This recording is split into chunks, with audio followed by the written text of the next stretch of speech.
자, 지난 시간까지 우리가 독점하고 완전 경쟁, 그죠? 시장 구조에 대해서 하면서 독점하고 완전 경쟁에 대해서 했어요.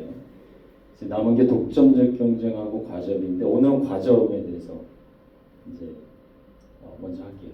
과점이 지난번에 처음에 얘기했던 것처럼 과점이 제일 복잡하다고 했죠. 왜냐하면 시장에 그 플레이어가 굉장히 적고, 그러니까 독점은 한 명이고 한 개 기업이고, 그죠? 완전 경쟁 무수히 많죠. 독점적 경쟁도 무수히 많아요. 근데 과점만 아주 소수, 2개에서 10개 정도 소수의 플레이어가 있기 때문에 과점은 서로 인터랙션을 감안을 할 수밖에 없고 서로 상호작용을 하는 거를 감안해서 의사결정을 해야 되기 때문에 훨씬 더 복잡하다고 그랬죠. 그래서 좀 더 모델도 어떻게 보면 모델이 없다기보다는 훨씬 더 많고, 그거를 다만 한 가지 모델로 설명하기 굉장히 어렵다고 제가 얘기를 했어요. 그래서 오늘은 주로 그 과점 시장 결정하는 그 균형 이론에 대해서 이제 볼 텐데, 그 이론들의 그 모델들, 그러니까 과점 모델들을 여러 개를 한번 하나하나씩 좀 차례차례 좀 볼 생각이에요. 그래서 한 과점 시장을 하나로 설명하는 이론이나 모델은 없지만 각각의 모델들이 각각 과점 시장의 특징들을 잘 설명하고 있기 때문에 각 모델들을 여러분들이 조금씩 이해를 하면 그걸 다 포괄적으로 봤을 때 과점 시장을 전체적으로 이해를 할 수 있을 거예요.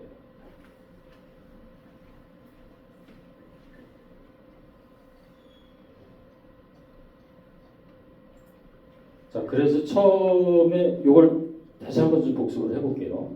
이 물에 대한 수요, 이 시장, 간단한 설명이 어떻게 보면 과점을 가장 쉽게 표현하는 그런 표기 때문에 여러분들이 이걸 가지고 한번 앞으로 이제 계속 제가 설명해 나갈 그 과점 모델들을 이해할 때 이 물에 대한 수요, 이 테이블을 한번 다시 한번 이렇게 연상을 한번 해보시면 그게 잘 매치가 될 수 있을 거예요. 좀 더 쉽게 이해할 수 있을 거예요. 그래서 요거는 지난번에 한번 설명을 했으니까 제가 다시 설명할 필요는 없고, 그죠? 결론만 얘기하면, 자, 여기 일단 독점이든 과점이든 완전 경쟁이든 어떤 시장 구조이든 간에 그 시장에 대한 수요 자체는 주어진 거죠. 시장에 대한 수요를 바꿀 수는 없어요. 그거는 가장 강력한 제약 조건이에요. 그래서 이런 시장 수요가 주어졌다고 우리가 이제 가정을 하는 거예요. 이거는 그냥 주어진 거기 때문에 이대로 그냥 받아들이면 돼요. 이랬을 때 총수입을 극대화하는 점은 3,600달러. 이 총수입을 극대화하는 점은 자 60갤런의 물을 생산하고 가격은 60달러를 받는 요 점이면 요 균형점이었죠. 그죠? 이게 이윤 극대화점이고, 독점 기업이라고 하면 그 이윤 극대화를 당연히 추구할 테니까 60갤런은 60달러에 주고, 그죠? 팔겠죠. 생산을 하겠죠. 그래서 이 점이 균형이 되겠죠. 독점이라면. 그리고 완전 경쟁이라면 이게 물이니까 그냥 한 개 비용이 제로라고 가정을 하면, 자, 한 개 비용하고 가격하고 같아지는 점이 완전 경쟁의 균형이니까 120갤런을 제로, 가격 제로로 파는 그런 시장에서 균형. 여기가 아닌가? 그렇죠. 여기죠. 120 수량을 갤런을, 그죠? 이유는 제로예요. 완전 경제 시장에서 경제적 이유는 제로라고 그때 얘기했으니까. 그래서 과점은 이 중간에 어딘가에 있을 텐데, 그죠? 지난 시간에 얘기한 대로 결론은 이제 80이 됐었어요, 그죠? 80. 그래서 각각 40 해서 공급을 해서 3,200달러. 다시 말해서 남아서 1,600달러라는 이윤을 얻는 그런 과점 시장의 균형이 이제 여기서 이루어졌고, 이 점이 그때 내시 균형이라고 얘기를 했었죠, 그죠? 내시 균형이라는 거는 상대방의 어떤 전력이 주어져 있을 때 내가 지금 그 의사결정으로부터 벗어나려고 하는 어떤 요인이 없는 상태, 그러니까 지금이 가장 만족스러운 그런 상태, 그 상태가 서로 같이 맞물려 있을 때, 거기서 그러면서 서로 바꾸려는 요인이 없는 거죠. 그런 상태를 이제 내시 균형이라고 있고, 그래서 이런 과점에서의 어떤 그 균형점은 다시 말해서 독점보다는 이윤이 작죠. 3,200이니까. 그러니까 독점 이윤을 추구하지 못했어요. 그리고 수량도 좀 더 많고 가격도 좀 더 낮고 해서 어떻게 보면 독점에 비해서는 소비자 입장에서는 더 좋죠. 그죠? 소비자 입장에서는. 그죠? 독점 기업 입장에서는 좀 불리한 거죠. 서로 이렇게 잘 했으면 1,800씩 받을 수 있었는데 지금은 이윤이 1,600으로 떨어졌잖아요. 그죠? 그래서 3,200으로 된 이유는 3,600이 될 수 있는 조건은 뭐예요?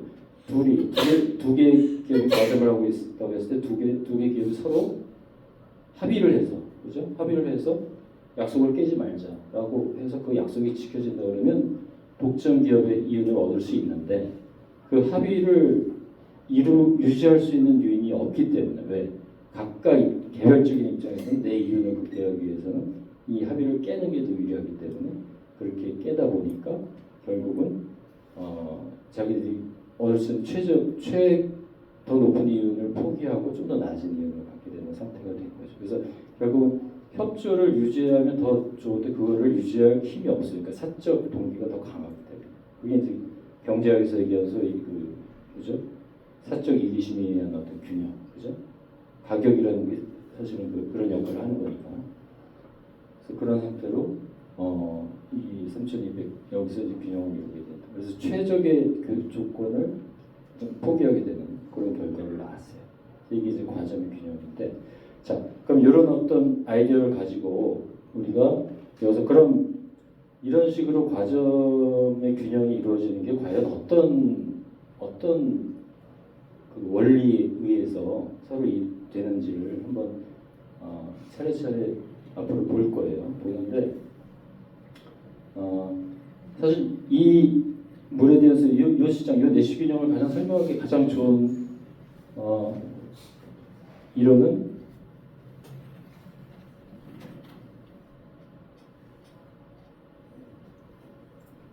자 게임 이론, 게임 티어리예요. 이렇게 일종의 좀 전에 얘기한 바로 그걸 그냥 이렇게 표로 설명한 거예요. 그래서 두 플레이어가 둘이 있을 때, 그죠? 잭과 질이라는 두 플레이어가 있을 때, 그죠?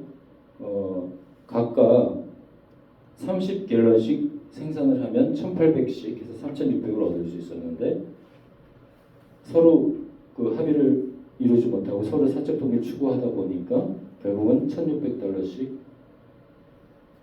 이루게 됐어요. 그래서 이 전략이 어떻게 보면 가장 그 각각에 대해서 어떻게 보면 가장 최적의 전략이기 때문에 이 결론에 도달하게 된 거죠.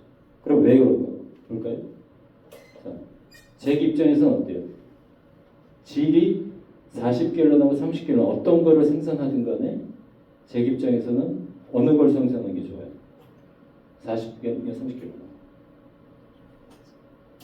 자, 여기서 파란색은 제 일종의 보상이고 이 하얀색은 질의 보상입니다.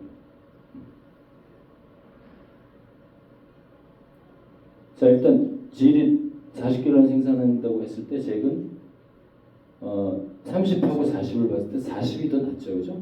1,500보다 1,600이 더 높으니까. 자, 질이 30갤런이면 어때요? 잭은 1,800보다 2,000이 더 높으니까, 그죠? 여전히 높은 게 40갤런이 더 우월하죠, 그죠?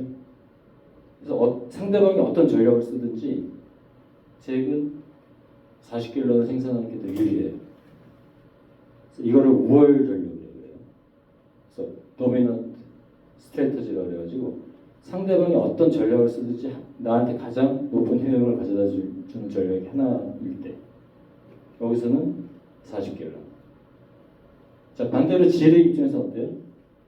잭이 40을 생산하든 30을 생산하든 질의 입장에서는 어디가 더 높아요? 자, 40을 생산할 때는 1,500, 1,600이니까 여기가 높죠. 그러니까 40이 높죠. 그죠? 30 생산할 때는 1,800, 2,000이니까 여기가 더 높죠. 여전히 항상 잭이 어떤 걸 선택하든 간에 질 입장에서는 낮은 생산량보다 높은 생산량이 더 우월하죠. 이게 우월적 전략입니다. 도미넌트 스트래테지. 그러니까 두 사람의 도미넌트 스트래테지가 일치했어요. 여기서 일치했기 때문에 여기서 내시균형이 이루어졌다는 거죠. 더 이상 적이나 질이 자기들의 전략을 바꿀 요인이 존재하지 않아요.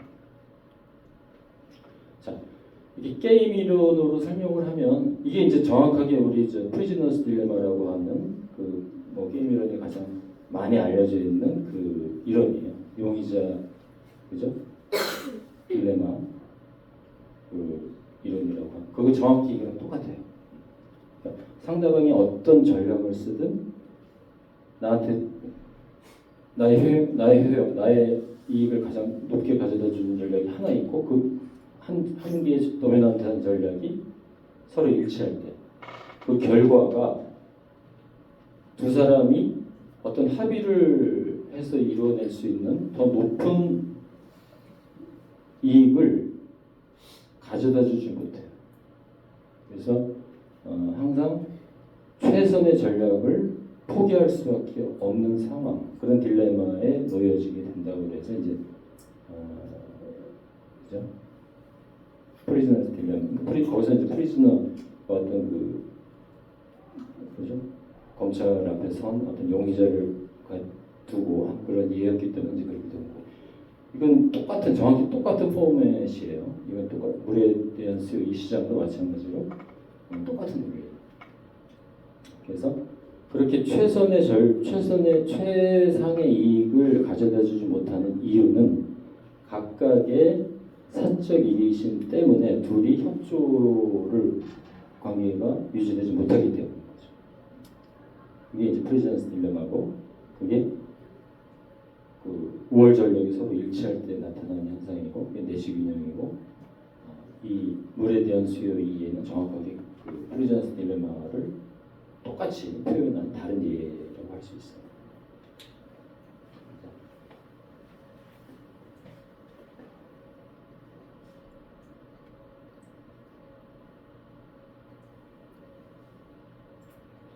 자, 그래서 지금까지 어떤 아이디어를 가지고 이제 조금 각 과정 모델들을 조금 하나씩 볼 거예요. 그래서 지금 이제 우리 교재에서는 4가지 모델 정도를 설명을 하고 있어요. 4가지 정도.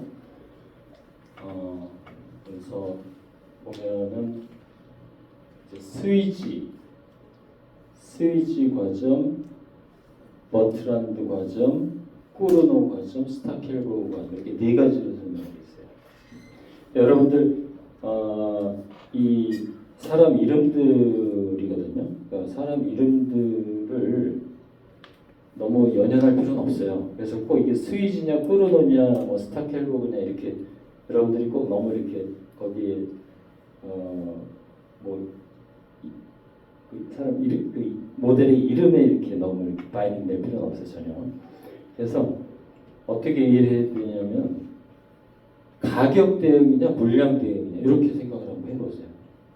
자, 과점이고 소수의 플레이어가 서로 상호작용을 해요. 상호작용을 하는데 어떤 변수를 가지고 상호작용하는 건지 그걸 봤을 때 그게 가격이면 우리가 소위 얘기하는 스위지나 버트란드 쪽으로 설명이 이루어지는 거고, 그게 물량이면 꾸르노나 스타켈버그 쪽으로 설명이 되는 거예요.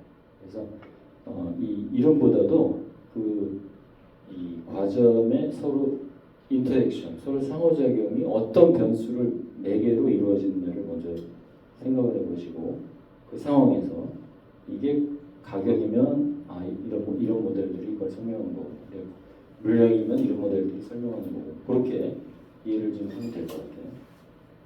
그래서 일단 간략히 얘기를 하면 스위지 모델은 자 가격이 그러니까 각각의 모델이 이제 이 전제로는 어떤 상황이 있어요, 가정이 있어요.